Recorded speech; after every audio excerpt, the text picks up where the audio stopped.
ஏசுநாதரே கண்டுகொள்ளப்படாதவரா தானே இருக்காரு.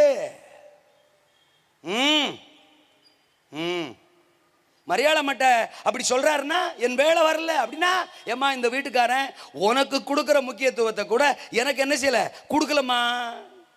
நானும் தான் இந்த வீட்டில் இருக்கேன். உனக்கும் எனக்கும் என்ன, உனக்கு இருக்கிற முக்கியத்துவம் எனக்கு இல்லை.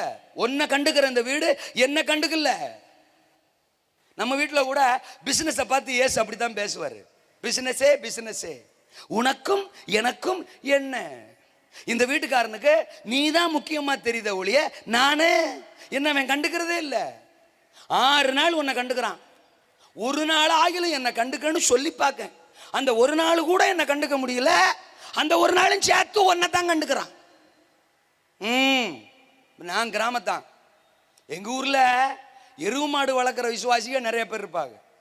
அந்த எரும மாட்டு கொடுக்குற முக்கியத்துவம் கூட ஏசுனாரு கொடுக்கறது இல்லை. ஞாயிற்றுக்கிழமை கூட எருவு மாடு கிளம்பிடுறது.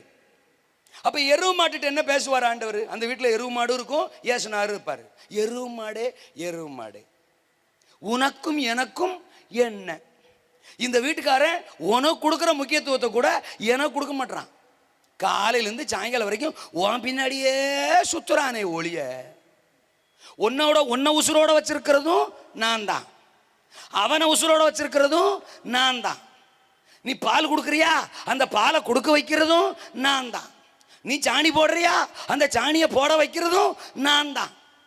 ஏன்னா சாணியில் வருமானம் இருக்குல்ல, அதுக்கு சொல்கிறேன்.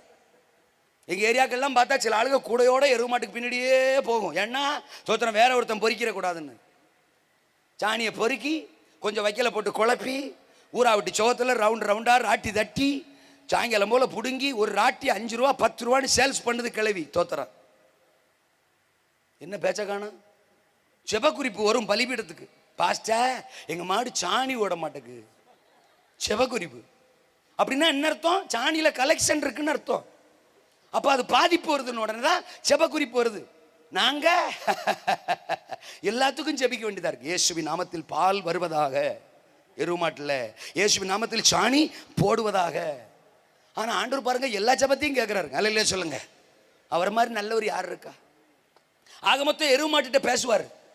உன்னை பால் உடுக்க வைக்கிறதும் நான் தான், உன்னை சாணி போட வைக்கிறதும் நான் தான், உன் மூலமா வீட்டில் கலெக்ஷனை கொண்டு வர்றதும் நான் தான். மடியில கை வச்சேன்னு வச்சுக்க, பால் வராம போயிடும். தோத்துறான். என்ன பேச்ச காணும்? சாணியை அரெஸ்ட் பண்ணேன்னு வச்சுக்க, கலெக்ஷன் இல்லாம போயிடும். ஆனாலும் நான் தான் கிருபையா ஆசீர்வதிச்சு வச்சிருக்கேன். ஆனாலும் இந்த குடும்பத்தான் உனக்கு கொடுக்குற முக்கியத்துவத்தை